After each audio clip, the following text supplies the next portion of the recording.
You're listening to the Cars of Carlisle podcast, episode 58.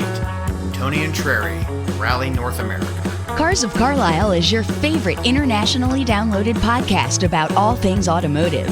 Darren and his CFC team are ever searching for interesting automotive happenings, real stories about real car people, and fun features to inform and entertain you. Each week, the Cars of Carlisle crew brings you show topics ranging from car shows to team adventures to auto racing weekends to behind-the-scenes human interest stories from car nuts that live across town, across the country, or even across the globe. Come join the road trip. Today, ride along with Darren as you meet Tony Intrieri. Tony is co-founder of Rally North America, a group that organizes 4-night, 3-day, 1,000-plus mile automotive scavenger hunts with all profits donated to a chosen charity. In this episode, you'll learn more about how this automotive travel company came to be back in 2009 and hear fun stories from the beautiful twisty roads of North America.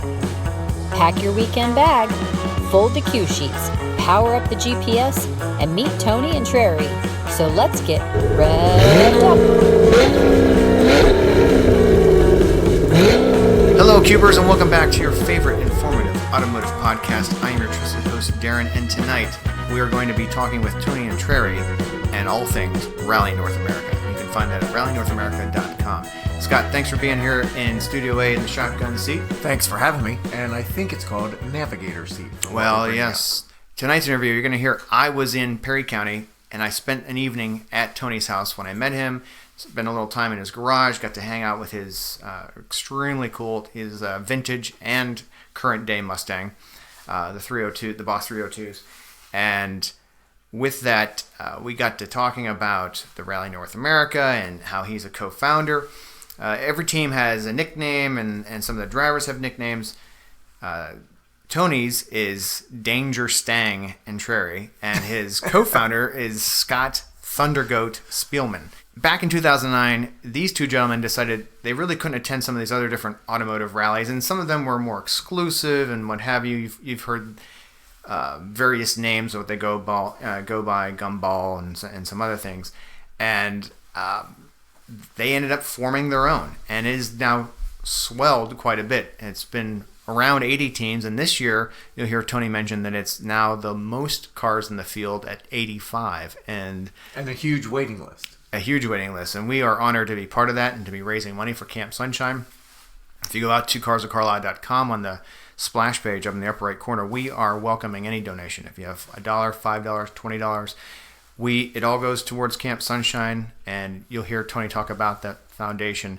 We are trying to do our part, and we'll be in car number 19, taking the vet from Erie, Pennsylvania, Scott, to Old Orchard Beach, Maine. Yes. Beautiful. So 4 days, probably about 1,300 miles. Mm-hmm. This automotive scavenger hunt event, we're extremely excited to be part of that. We are looking forward to it. I mean, meeting all the people, all the teams, I think it's just going to be fun from beginning to end. Driving some amazing back roads, and Tony puts a lot of time, probably 1,000+ hours every year into getting the best scenery and the best back roads. This can be all over the country. They've been out through the plain states, they've been in the desert area, they've been in Rocky Mountains, they've been through the Ohio Valley. So always very, very interesting routes, and seeing some of the best roads off the highway. And it never occurred to me until I was listening to editing through on your interview with him that all of the research that he does in terms of everything that come with the challenges throughout the day, everything trying to figure out, where you're going to have your certain stops on the rally and the challenges with it. It would be a lot of work. It would to research absolutely. all the areas that we're going to, and even when Tony talks, you'll hear in the interview about deciding, okay, well, we're going to stop at this town. Well, and then he has to figure out the logistics and talk to the mayor or the administration or the borough or the city council and get the proper insurances and variances and police escorts, and they block off the main square of town, and they need to find the best rates for local lodging. And so there are so many aspects to it that both Scott Thundergoat Spielman. Yeah, not Scott Right Seat Navigator Fickus. Right. So what Scott and Tony put into all this, and we thank those guys for their hard work. This is a longer than normal interview. It's going to be, I think, what, Scott, 45, 47 minutes? Yeah. But it's worth listening to. Right. So listen to it the whole way through, and by that, we'll talk a little bit less on the front end, and we'll meet you on the other side. And one more point. Yes. You interviewed him how far back? Yeah. So some of the references are... Right. It was second week of April, or it was Okay. early April time frame. So, Okay. Yeah. Good enough. Mm-hmm. All right. Here we go. So you get... These are pictures of... Yeah, Cherokee you always reservation. have to be in the photo. It has to be time, date, stamped. Okay. Either you or your car. Or Gotcha. your whole team. You can put Okay. your car and your team in it if you want, but... Okay. And that's how we get points that day. How do you come up with the concept of these? I'm like... I typically plan these things so Scott Spielman's the guy that works with me on this. Okay. I like to look at maps. I always have since I was a little kid, Okay. and I try to come up with a theme as to where we're going and what we're going to see, and then I try to dive into the culture, and I do that all over the internet. And I use Google Street View a lot of times Okay. to find the roads that look like they're good driving roads. But as far as like the scavenger hunt stuff, we try to keep it so it's something that's local, that you're not, like, I don't even know what day this is. Where are we going? We're going from Waynesville to Rome, Georgia, right? So there's a Cherokee reservation up there. So you would have to find that. Road signs with a teepee, bears of Cherokee, which in Harrisburg, like they have the cows around Harrisburg. The bears are a thing in Cherokee. So they have these statues of bears sitting out at different Okay. businesses. Okay. So that we try to go with things that are regional, that are gonna. I like the indigenous part of all that. That's Well, really- and that's part of it, because Cherokee Nation's a big deal down there. The Trail of Tears is a big deal Yes. down there. Yes. The other thing that's down there is the TVA, Tennessee Valley Authority, and all the dams that are down there. Okay. So they're thrown into that. And that's what we try to do. So we try to get, there's the train wreck from the movie The Fugitive is actually down there. So that's something, if you want to see it, it's sitting down there. You just have to figure out where Okay. it is. It was 200 points to get it. We put some TVA dams on the route card, but there's a lot down there. So there's additional ones that you could try to find. And then we just threw some wildlife in here for fun. So, and I always put panther in, but I've yet to get one. We've gotten snakes, and we got a rattlesnake that year. Oof. And the guy got his face real close to get that brave. to get that 100 points. So Wow. I think what it was, he stopped to use the bathroom. He stopped to take a leak, yeah. and he's Good taking thing a one leak, snake didn't hit and the the other snake. snake. Well, he's peeing on the snake, and the snake started moving, and he yells at his wife, "Get the camera! Give me my phone!" And she went over. She goes, "What is a snake?" And she's like, "Stick your face closer." One, I just pissed there. Two, it's a rattlesnake. I'm not going to stick. He goes, "They'll see it. Trust me." Yeah. So, but yeah, we had that. A rookie team did that that was day 3 of that rally. That's They ended up placing 3rd because of that photo. That year we did Talladega was on our route. So how many tracks do you think over the years you've driven? I actually counted on the other day. It's like 23, not including drag strips. Okay. Either speedways or road courses. Wow. That's So there's a ton. I mean, and you make when you're planning these things, they have to tie into the route, and they've got to allow for enough time. The one thing that we do, it's a little different than other people. They'll rent a track for a day. Like most tracks want to rent out for a day, and the cost on that is it's not cheap. So, and we're basically running. I mean, our company's set up as a for-profit, and the only reason we do that is because if we tried to classify as a non-profit, you're talking a few $1,000s in legal fees to do that. So we just stayed a for-profit. We make a couple $100 every year, so everything's legal, and we just move along. But we try to keep our events as low dollar entry fee as possible for our participants. So the idea is to raise money for the charity. But I kind of caught early on that if I asked them about what's going on at the track between 5 o'clock p.m. and 7, the answer is always nothing. So if we throw them a few $1,000s, that's just extra profit. We're only gonna go out and do a few laps, so we're gonna get in and out of there real quick. So they've been, a lot of the trucks have been really good to us. And another nice thing, I guess, one family owns. We got into Talladega in 2012, and the same family that owns that track owns Watkins Glen, that owns Darlington, that owns. So once you got into one, and our people are always very well behaved. We're going to follow their direction. You get a good reference from them. It works at the other tracks, Nice. so it works out really well. That's really. So if we had to rent a track for a day, you're talking somewhere between $5,000 and $10,000 depending on the track. But if we go in for a couple hours after the fact, it's not that bad. It's pretty affordable, so we can make it happen. Well, what's happening in 2019? 2019, start in Erie, downtown Erie. Not going to tell you the road that we're going on, but there will be very little highway involved in it if you go the right way. We're going to Ithaca that first day at the end of the scavenger hunt. The finish line is actually Watkins Glen. We're all going to do laps on Watkins Glen. The next day, we're going to make our way over to Poughkeepsie, but nowhere near like a straight line. From Poughkeepsie, we're going to go kind of a roundabout way into Concord. And then the following morning, we have a drag strip running for 2 hours. So we're going to have a quarter mile. It's New England Dragway, so it's an NHRA, full-blown, nice drag strip.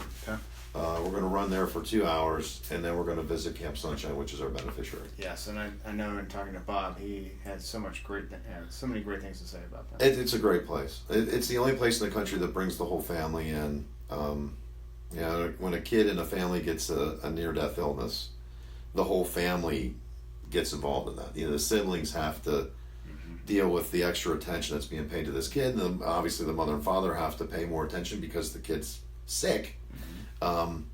So doctor visits and hospital visits and special care and all these extra things come into play, and they really don't have a social life. And there's other camps around the country for kids that have illnesses, but they don't do anything for the other family members. So this camp brings the whole family in for a week, and they set them up. It's free room, it's free board. They specialize. They have different what they call sessions. So they specialize on a different illness on different weeks.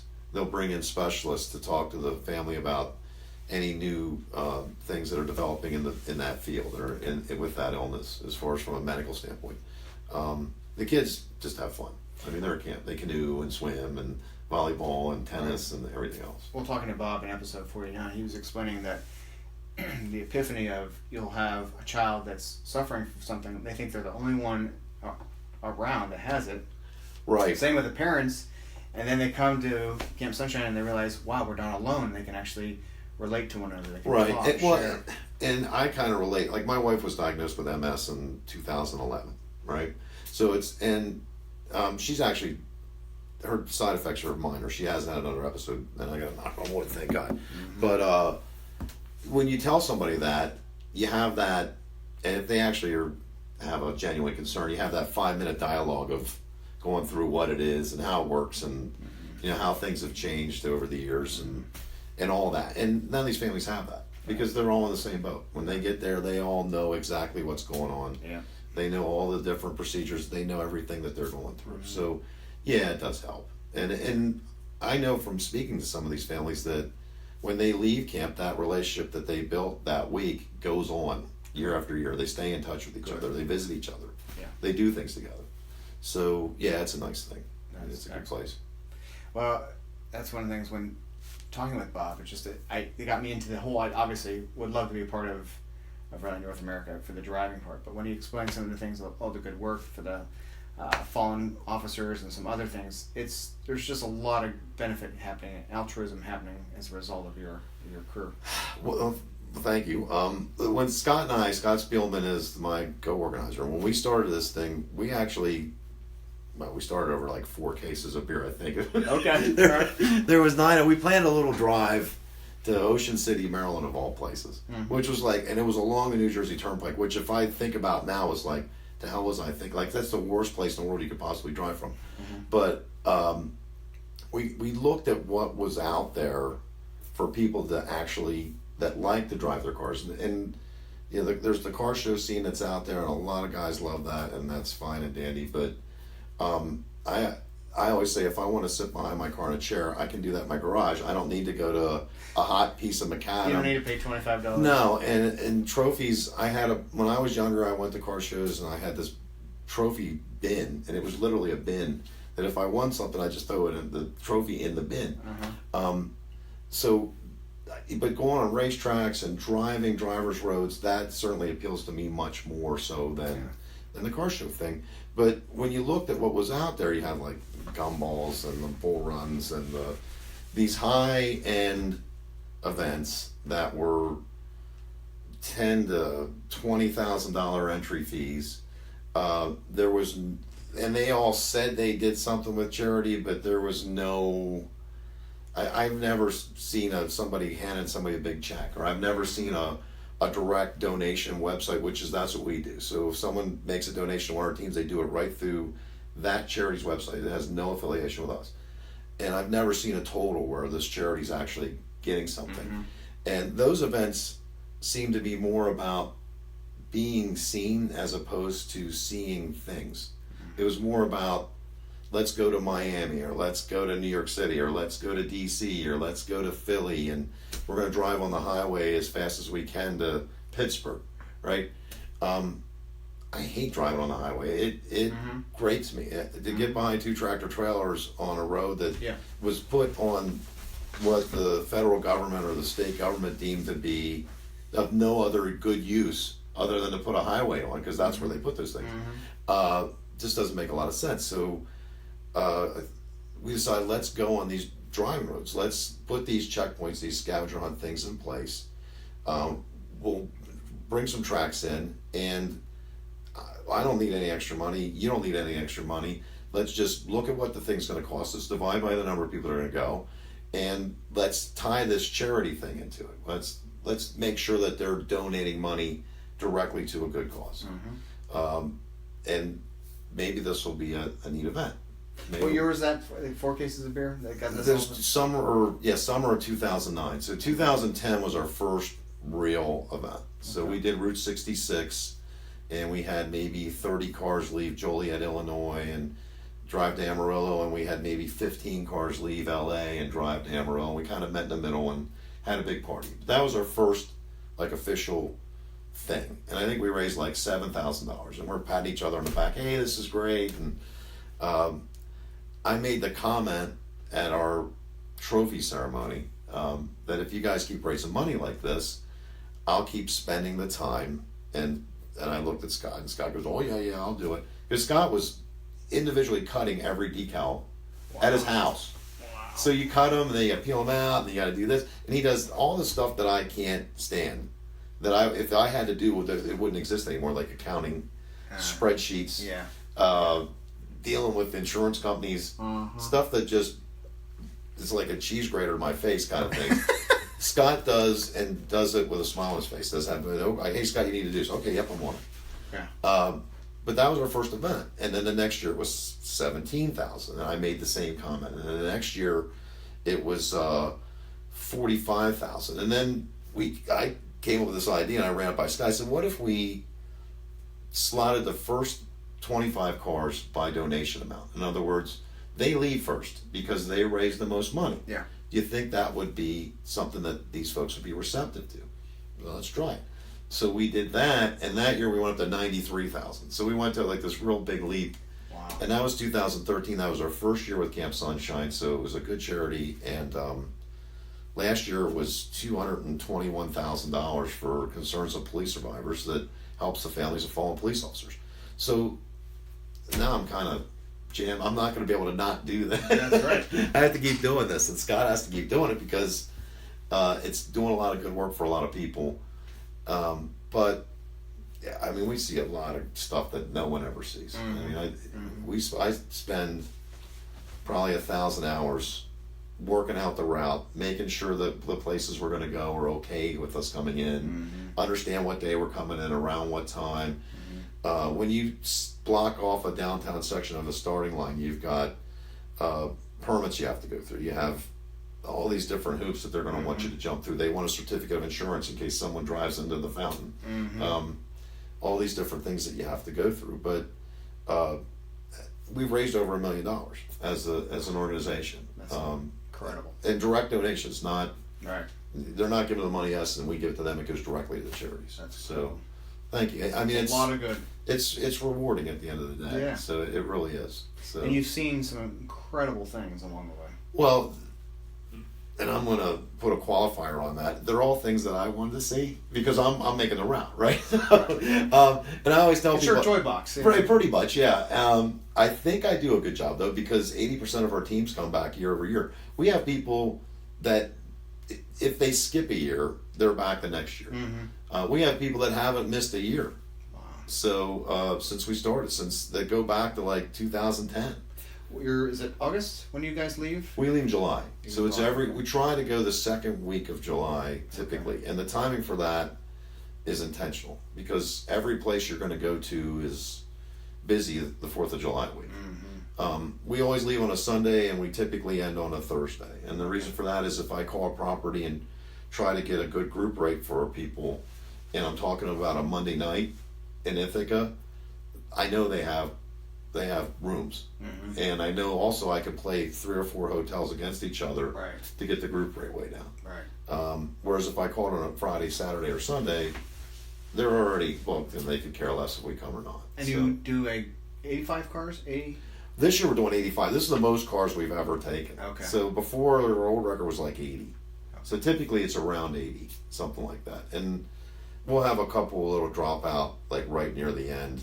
But right now we've got 85 teams in and our waiting list is 40 deep. Oh my gosh. Yeah. So this year's been filled up pretty quick. Wow. Now entrance fee, that covers accommodations and... No. No? Doesn't cover. Okay. entrance fee cover. Now we have a television show. Okay.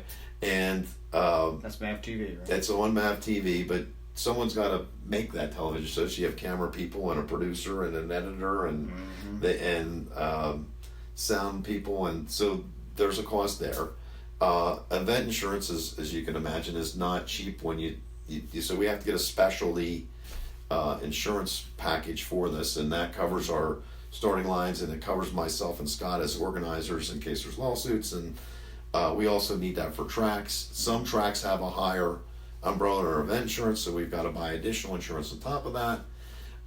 It covers the decal kits, it covers the permit fees we have to pay, and our list of accounting things. Like I said, Scott does that, but I look at it and it's pretty lengthy. We got to ship all those decals out to all parts and some folks from Canada, so all that stuff gets shipped out. So it basically covers the event itself and the cost of the event and your participation in it. So the folks are on the hook for their meals, their gas, and their rooms. Gotcha. But I do work diligently to get nice properties at a very discounted price. Locker rooms, fair price. Right. Yeah. We will typically work, and like I said, Sunday night, Monday night, Tuesday night. No property anywhere USA is sold out. They just aren't, unless there's a big concert in town or something like that. But we try to go in on those dead nights and we play 4 or 5 properties against each other and let them beat each other up and get a good price at a good property and lock it in. Okay. So that's how that works. What, and I know when we're out, we were talking around the cars and everything, it's a really difficult question. It's probably more of a hybrid and maybe it's something you can't really answer, but are there moments over those years that just stand out as far as just things that you'll take with you to your end of days? Just absolutely. Some amazing moments. Yeah, there absolutely is. I mean, and you'll talk to anybody. Glacier National Park is one of those. If you can see it in photos and you can see it on television, but when you're standing there, it's just you're awestruck. I mean, it's a majestic place, and you can't describe it to somebody. You have to experience it. In 2013, when we drove into Camp Sunshine, and we had no idea they were going to do this, but we're driving in, and those kids handmade signs for every team that was coming into camp that day. So as you turn the corner, there's a mile-long road that said, "Thank you, team." You know, like my team's Team Danger, and that's kind of a joke, but it said, "Thank you, Team Danger." And you could tell it was made by, a 10-year-old. Yeah. And then there's another sign with another team's name and a flower on it, or another sign with a little kid, stick figure on it. Right. And a lot of big tough guys were in tears going in that day. So it was nice like that. We've run into people out and about that see the decal on the car and know the charity, and they'll just pull money out of their pocket and say, "Can you make sure this goes there?" So those kind of things. We had somebody donate $500 this fall to a team, just $500 cash. Just gave it to them and said, "Make sure this goes to cops." My brother-in-law was involved in an incident. He was a trooper and he got killed, and cops was there for the family. So those things are impactful. And then you have all the roads. So all the roads, Street View is a glorious thing if you're looking for a good driving road. You really can find them. To be able to take that little guy on Google Maps and drop him on a street and do a 360 view, and then just kind of scoot along for 4 or 5 miles. You see those nice, and then when you go out there and drive that road, you know, it's like it's all familiar. Yeah, this is how I saw it on my That computer. was accurate. That was this is what I thought it was going to be, or it's better, cool. or it's better. So yeah, there's different moments over the years that stand out. I've yet to go on an event where I thought this whole thing was a mess. That hasn't happened yet. Good. Hopefully it And never I doubt happens. it will. Yeah. Yeah, I doubt it will too. Yeah. When you throw the racetracks in there and the drag strips in there and the cultures, the different places you go. Sure. I was stopped in a place on Route 66 for directions. And it was an old service station, but it was still operating. The gas pumps were shut down just like every other service station. It was in Kansas, in the little section of Kansas where 66 cuts in. And asking for directions, and I looked up on the wall and I saw a picture of Sammy Davis Jr. And I said, oh, that's cool. And the guy goes, I said, that's out front. And the guy goes, yeah, that's my dad standing with him. And this guy was probably 80. That was telling me the story. Right. That's my dad standing with Sammy Davis Jr. He came through town when the road first opened, had an issue with his car, but some of the other mechanics in town didn't want to talk to him. Right? Yeah. So his dad brought him in, found out what was going on with the car, couldn't get the parts the next day, and he asked him, and this was before Sammy Davis Jr. was Sammy, this is before anybody knew who he was. Okay. Couldn't get the parts to the next day. He said, well, where can I stay at in town? He goes, I got an extra room in the back if you're okay staying here. So he said, you don't have to do that. He's like, look, the wife's already cooking a meal. I got the parts coming in. We're going to have your road first thing in the morning. You might as well just stay here. So Sammy Davis Jr., before he was anybody, stayed at this guy's house. And got done with the car. He paid him, got him back on the road, told him he was going to Hollywood. And, okay, yeah, great, whatever. And, look us up if you're ever back in town. And that was it. And then, 10 years later, Sammy Davis Jr. is now a big star. Right. And he stopped back in and said hi to the guys. They ate again. They took pictures, all that stuff happened. Wow. So, I mean, that's the kind of things that it's instead of going down the old Route 66, if you went down 44, which runs parallel to it, you don't know these kind of things. Yeah. You don't meet these people. You don't see these things. The mystique of the road and all that. Those stories are out there, and every one of our teams has one of those types of stories that they run into somebody or something, or the history of the place, and they get a personal connection with it. So we met the great grandson of Kit Carson at a fort in Colorado. So I actually arranged this because I called out there. It was called Fort Bend, and I was just looking for some place of interest to stop. Yeah. And I called the National Park Service who ran the fort and said, what's going on with the fort? I have this group of cars. We're sightseers basically, and I'd like to have them stop in. What's the entrance fee? What's? Oh no, it's free. You can come in. And I said, well, what's to see there? What do you guys have that's interesting? Well, we have the only living human that's an attraction at a national park. I said, what do you mean? He said, Kit Carson's great-grandson lives on property in a teepee and has a garden out there and rides a horse into town every day. And he lives here at the park. That's neat. And I said, well, does he meet people? He goes, all the time. I said, would he meet our people? Sure. Wow. So he was the checkpoint. So he's a living person was the checkpoint. That's phenomenal. Yeah, so there's things like that just happen as we're calling around. So, but those things kind of stand out. Well, if you would tell the Cars of Carlisle podcast audience fans about and the trip you were taking with your daughter, and how being a kind of almost you could have been a cartographer, and you appreciate maps, and sometimes you'll just say, I'm going to go here, and how do we get there? Yeah, my wife is not a big fan of Google Maps, but I've always liked maps since I was a little kid. So when I was in geography class, I'm staring at the maps because I'm looking at and then when we got Google Maps, or actually it was MapQuest before that, I'd look at these different roads that just went off somewhere. And I was like, well, where's that road go? And probably 4 years ago, I thought, I know that you can go to the Arctic Circle if you're west of the Mississippi, but I don't know if you can do it east of the Mississippi. And then I kept looking and drilled down.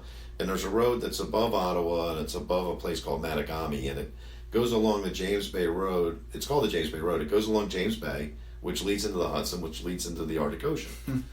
And I saw this little ribbon of road going probably almost 500 miles due north, east of the Mississippi. And so I started looking into it. The road's called the James Bay Road, and it was built by the Canadian government to build a hydroelectric dam project. That's the only reason that road's there. It's traveled by no one. No one's. If you're on the James Bay Road, you're probably not going to. There'll be stretches of 45 minutes to a half an hour where you won't see another car in any direction. And I said to my daughter, "We ought to drive that road." She goes, "Where's it go?" I said, "It goes almost to the Arctic Ocean." Did you take the 302? No. There's pictures of potholes of this road, and if you Google James Bay Road and image search it, So you'll see potholes with guys standing in the pothole up to their neck. Wow. So, and it's just not. They'll service it, but it's, what did you rent? I drove my truck. I drove my own F-150 up, All right. and that's what we wanted. So we went in the truck, but we went far enough north that when we woke up the next morning, there was snow on the ground in June. So, we actually took another road. We got to the end of the road and then went a little bit further in because we wanted to get over to the water. And then there was another road that went another 90 miles northwest, and that actually was as far as you could go. There was no other. This is a dirt road, but I thought, it's still a road, right? Yeah. So we could take that. Economically speaking. Yes. Right. We got into that, and then my daughter went for a swim in water where you can see snow caps on the hills around it. And she said, "This is as close as I'm getting the Arctic Ocean. I'm going in." Good for her. Right. I went into my knees. That was enough. Wow. So, she's brave. but yeah, she went in, went for a swim for 2 minutes, ran back out, got a towel. I said, "How was it?" She goes, "I've been in colder." I'm like, "What are you talking? There's ice on the water." Right. But it's just you see a road and you think, no one travels that road. Somebody should. It's there. Why not drive it? So we saw a bear up there. We saw some fantastic waterfalls up there. We got to meet I guess they're Native Americans. They call themselves One Nation. It's up in Chisasabi. And those folks were just completely floored that people from Ohio and Pennsylvania were in their town because they don't see these people. They don't come up there. Right. They gave my daughter a jacket right off a truck. Guy goes, "Oh, you got to have this. You got to go back to the States and tell people we make these jackets. Our people make these for our people. Okay. But your people would buy them if they saw them. So take this back." Yeah. And I'm like, "What do I owe you?" He's like, "Nothing. Just take it." Promotional. Right. And we got back. I looked at this jacket. I thought, "Man, that thing's really nice. That looks like a really warm jacket." So I was going to buy one for myself. I looked it up. It was like $475 Canadian dollars for the jacket. So I still didn't put that on purchase yet. That's incredible. I probably will get one. It's a really cool jacket. It's very nice. Well, it has to be warm. I mean, it's for pragmatic purposes. There's Right. no way around it. Right. Well, when we were up there in June, the sun never actually set. It just kind of got twilight and then came right back up again. So they've got that, 3 months of summer and then winter starts all over again. But it was snowing in June. We drove out of there, it was snowing. Wow. So yeah, it was crazy. That's amazing. And we weren't, I know other people hear this and say, "Well, I see snow in June because I'm at 14,000 feet in the Rockies." Well, sure you do. This is almost at sea level in June. So you're pretty far up there when you see snow. And it's not just capping in the mountains. It's all over. Right. We were at the bay level. So you can look out the window and see the bay. So it's not as if we were at elevation. We were at sea level and it's snowing. So That's incredible. Well, you obviously are a Ford guy. Two Mustangs in the garage. Did you come out with high octane in your blood, or have you always been a car guy? I traded a Schwinn when I was 13 for a 73 Toyota Corolla. Okay. So I'd say yeah.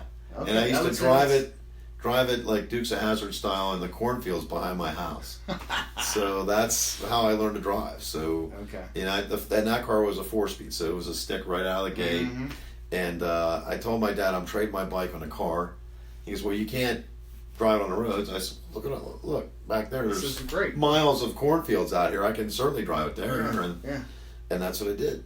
So, and ever since then I've been hooked. So I've had well over 100 cars in my lifetime. Okay. So yeah. Any standouts worth talking about? I don't know. I mean, I have Fords now. I had Grand Nationals. I had 2 different Grand Nationals. I've had Super Bs. I've had Torino Cobras. I've had Javelins. I've had Ramblers. I've had just a litany of mostly American cars. I've had a couple of RX-7s. I had a Toyota Supra, not the high dollar Supra, the one that blew head gasket Supra. Right. But yeah, I've always had something. So there's always been some sort of a car, tucked away that I would drive. It's hard not to once you have the fever. It's there. Yeah, you have to, and I'm getting to the point. I've restored a lot of cars in my life, and I'm to the point now where I just don't. I'm 54 now, and the thought of sitting out there with a block sander is just not that appealing anymore. But I know if the right thing comes along, Right. I'll be right back in it. Well, what I really appreciate, Tony, is just the love of driving. We respect all, everybody with their way of the hobby and how much they enjoy things, but I think it's really cool to see people that don't have a problem. Like Bob, talking to him about his SRT, to maybe put 2, 3, 4, 5,000 miles on their vehicle in a given week or 2 weeks of an event. It's there to be enjoyed. I mean, my philosophy is, and no disrespect to the guys that don't put any miles on their cars. I understand that. I understand it's an investment, and maybe at some point you want a return on that investment. But at the end of the day, it's a car, and no one's gonna. You can't. I guess they can put you in it and drive you into a grave, but you can't take that car with you. Right. So if you're saving it, you're saving it for probably somebody else. Right. And life's short. So if you have a car that you like to drive, just drive it. Don't shine it all the time and sit back and look at it or be afraid to get out in the rain with it. Yeah, it's gonna get chips, and yeah, it's gonna. But that's I see those cars on. You see cars on the internet. The guy, this is an original car. It's got 500 miles, and it's just a wasted opportunity. And probably the guy that purchased that car knew that would have had the most fun with it is the one that never drove it. Right. And he's probably not with us anymore, which is even worse. Right. So, yeah, I love to drive them, and I'll drive them, and by the time I'm done with them, if somebody ought to restore it, 'cause it's pretty well wrung out. Right. But they keep making cars. That's so. right. That's right. There's always going to be And something else. if you like the car enough, if you're attached enough to it, they'll paint them, they'll redo them, you can get it done again. Yeah. But yeah, I like to drive it, and that's kind of the idea behind our events, is that it gets you good seat time behind the wheel, off the highway, on the roads you'd want to drive in, if you were to plan it out. It's just, we plan it out for you. Right. So. And just the fact that looking at just the note sheet for one day, it's the best of all worlds. It's the fact that you get to drive, you get to see things you've never seen before. It's you feel like a kid again as you're trying to find these things, figure out the puzzles, the riddles, and whatever it might be, and you're competing against others. So to me, it's the best of all worlds. Yeah, the competition's there if you want it to be. We do have a scavenger hunt. We do give out first, second, third place each day. I'd say on any given day, at the beginning of the day, probably 60% of our group is into the scavenger hunt. But when they make a wrong turn and go 20 miles in one way, or they decide they want to stop for lunch, it's over, and they're just sightseeing. But if they continue to follow the route card, they go to the checkpoints that I've laid out for them, they're going to have a nice drive. They're going to be in the back country. They're going to see the history of the place. They're going to go by historic buildings. They're going to get tied into the culture of the area.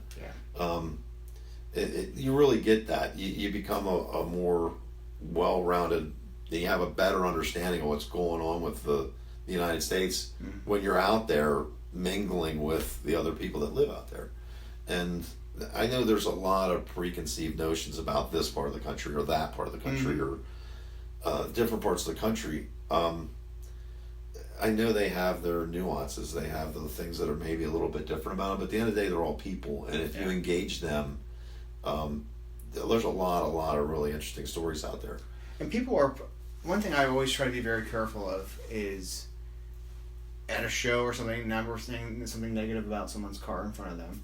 And also when you're visiting any new place, it's home to someone. That's exactly right. And for me, I wouldn't want someone leaving a steaming turd on my front porch because they think I live in a different area or too small of a house or a podunk little village or whatever it might be. But it's home to me, and I have to always respect that it's home to them as well. Yeah, you should do that. I think our group gets that they're visitors when they're out there.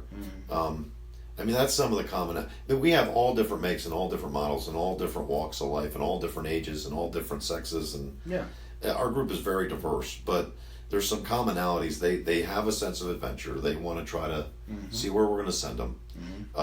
They're altruistic. They want to do something good for charity. And you met Bob, and that guy he's amazing. He lives and breathes doing something for somebody else. And they want to get out and see other parts of the country. And what an amazing country we live in. Right. So every place, we've yet to have a team that disrespected the people that we've gone out and visited. And we go to those small. We went to a place in it's Romney, West Virginia, which a lot of people haven't heard, but they have trains that go through there. And gorgeous town. We've been in. I'm trying to think of some of the places. This past summer, we were in Eureka, Nevada. Eureka, Nevada has some new construction there, but a lot of the buildings were just repurposed. So the opera house is from the late 1700s or mid 1800s. I'm sorry. The courthouse is from the mid 1800s. All these, and that was one of those gold rush towns. They found gold, so they built the town up, and then gold ran out, and everybody left. But some of the people stayed, and the people that stayed they're proud of that community. It's a really cool town. But that's one of the probably the most memorable thing about Raleigh, North America for me is the people that I've met through all the different travels through the Midwest and out in the desert areas and up in the mountains and out down in the Appalachians and that kind of stuff. Yeah, and at the end of the day, that's what I started the podcast about. It was the car community, the car culture, the vehicles we all talk about and are proud of. They're all incredible, but the people themselves, you said it very well. You come from every walk, background, whatever. It doesn't matter. If you love cars, you love being around them, other car people. That's a special thing. Yeah, it's. They said we have these young college kids that are hanging out with a guy. We had a guy that was 73 in Colorado, wore a wig, and he didn't care. Everybody knew he had a wig. He was going sideways sometimes, and like back the other way. But he's hanging out with the college kids, and they're around the parking lot drinking beers, talking about cars, and they're driving a Beamer, and he's in a newer Vet. But he had a great time, and we loved having him. So, it's nice. At the end of the day, they're all car people, and if we talked out in the garage a little bit about cars that break down. I know if a car has an issue, and there will be somebody that has issues this year, there always is, that whole group will pitch in wherever they have to. Someone will source parts, someone else is, wrenching on this while someone else is wrenching on that, while someone else is running the core back to the parts store, and it happens pretty quickly. We get things done somehow. Yeah. When no one's local. That's pretty cool. But it gets done. So that camaraderie, you can't buy that. That's something that's pretty special. No, you can't. And I wondered early on if we were going to have cliques, kind of like in high school where you have these. Are the import guys going to stay with the import guys? Right. And the GM guy is going to boo the Ford guys. How's this? It didn't happen. I mean, it just doesn't happen. They all get along really well with everybody else. And it's a big family in a way. It is. And the new people that come in, I think they're always taken aback by how welcoming our group is. But I guess they figure, well, if this guy's or gal or whoever it is willing to jump in their car and drive, they don't even know where, except for the finish lines, they got to be okay. So we're welcome to the group. That's right. But it works out. It's a pretty cool thing. Well, to wrap up, is there ways that Cubers or the fans of this podcast can find and learn more about you? Maybe just your website, Instagram, Facebook, or any things that they could just, if they wanted to learn more about Rally North America. It's rallynorthamerica.com. Facebook is Rally North America. The one thing, if they felt any kind of altruism out of this thing, they wanted to give a little bit. If you go to rallynorthamerica.com, you can find our team's donation page. You can go in there, find a list of teams that you can throw $5 or $10 or $1,000 or whatever loose change you have laying around, and that money goes directly to Camp Sunshine. So that would be nice. But you can navigate that through rallynorthamerica.com. We do have a drives event this fall. That's also sold out. Scott is talking about doing yet a third event. I'm not going to do it. 2 years is too much, but I'll help him plan it. So I know the route will be a good route. Okay. Our drives events are a little different than our scavenger hunts. Our drives events are one price. It's a lower number of cars. It's more track intensive. So we put a track in every day. And Bob skipped the rally this year for the first time. He's still raising money because he's Bob, but he's going on our drives event. So this year we've got VIR tied in, we've got a drag strip tied in, we've got Road Atlanta tied in, and there's only 25 cars. So you'll be able to spend our 2 hours at a track. If you want to be out there the whole 2 hours, you're able to do that, which is pretty nice. That is amazing. And that's a 5-day event? It's a 4-day event.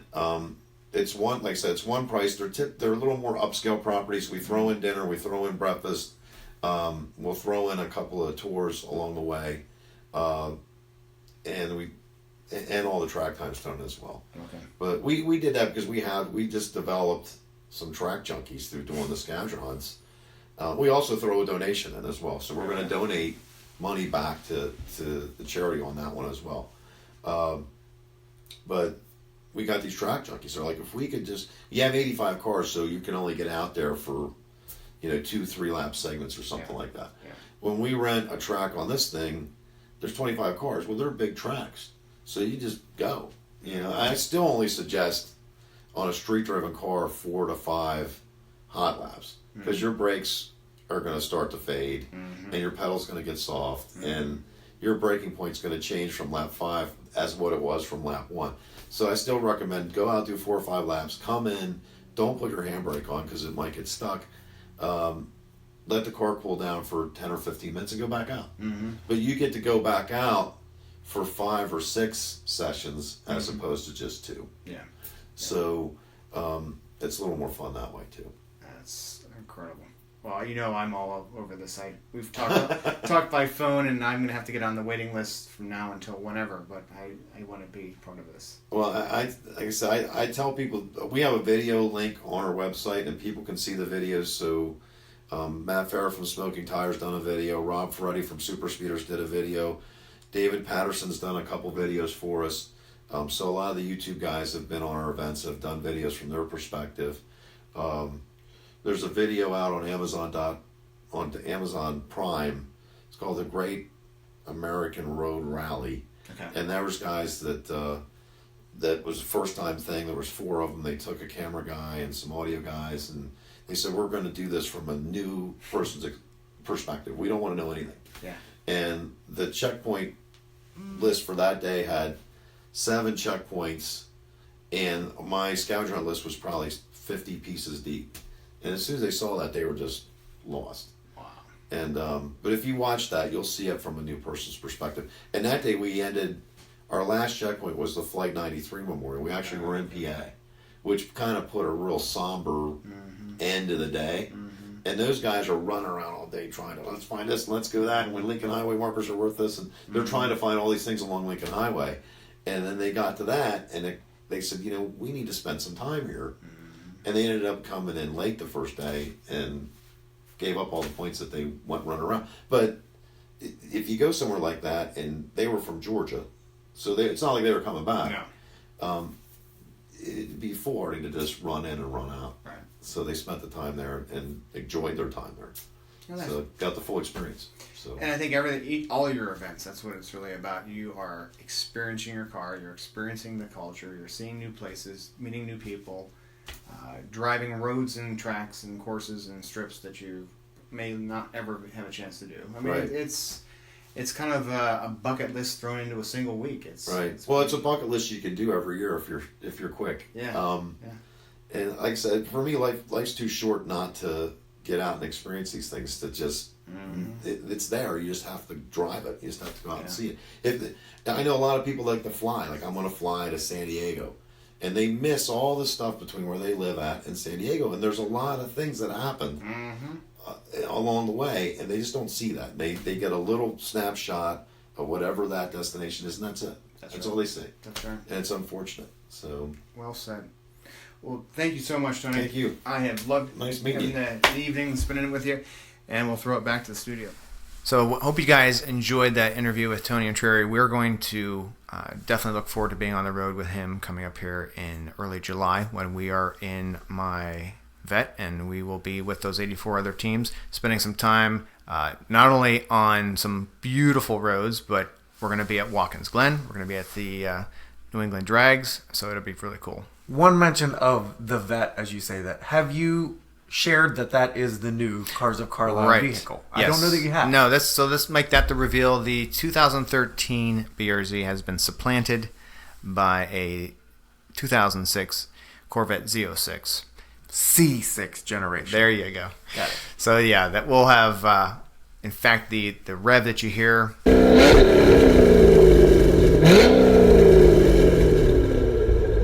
That is off from the 427 cubic inch that's now in the opener of the Cars of Carlisle podcast.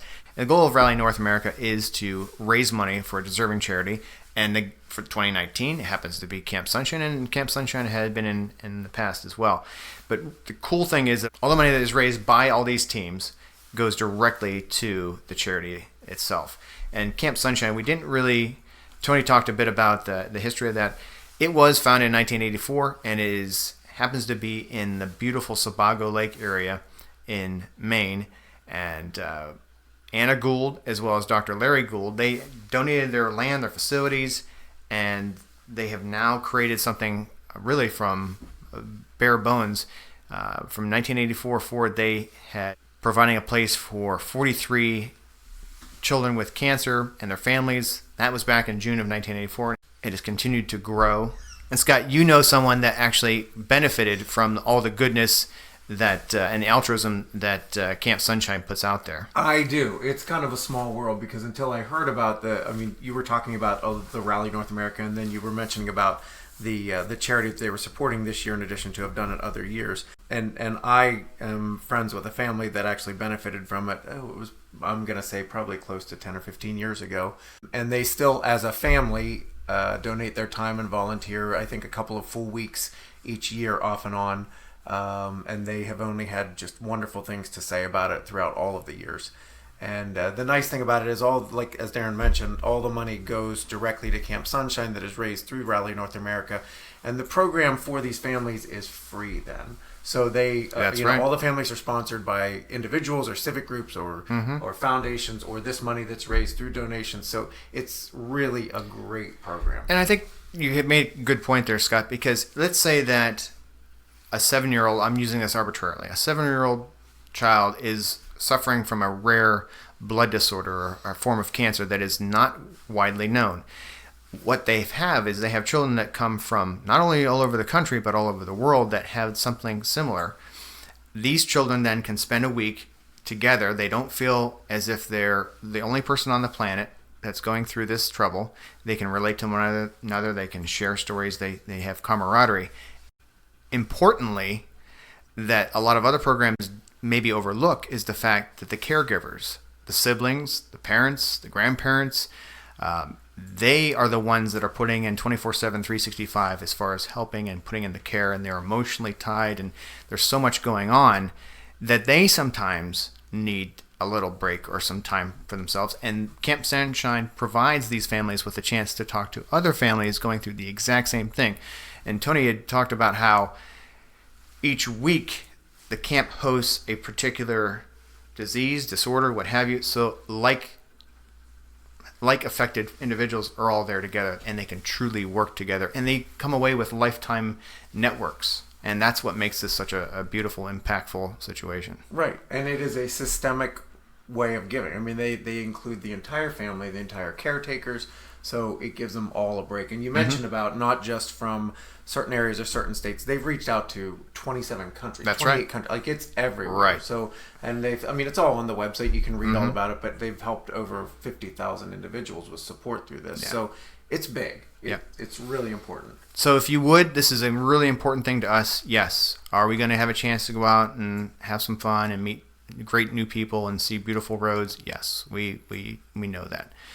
But we are doing this to benefit this particular organization, and we would love if you can pass along some of your support.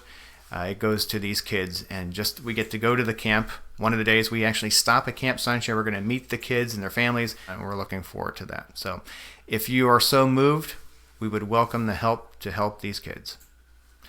So Scott, let's say for today, we're going to wrap it up. We've got a lot of interviews lined up for this next 3-4 weeks. In fact, Sam and Lou, we talked about having the young guns with the Millennial Muscle Car fans. They have already put together their first mini episode, and it is some good detail. Oh my gosh, I listened to it today over lunch, and I learned so much. So Sam and Lou have been hard at work on that. We're looking at having that, putting that out mid-July. It's on the schedule, so hang tight for that. And I think you're going to really love it. This one's focused on Don Yanko, so you're going to learn a lot about Corvairs, Camaros, Chevelles, Novas. Hang in there. It's going to be really cool. And Yanko was the name of... Oh, sorry. Okay. Oh my gosh. I think it's not too soon to simply say, let's cut this guy off and say, drive well, Be well. take care.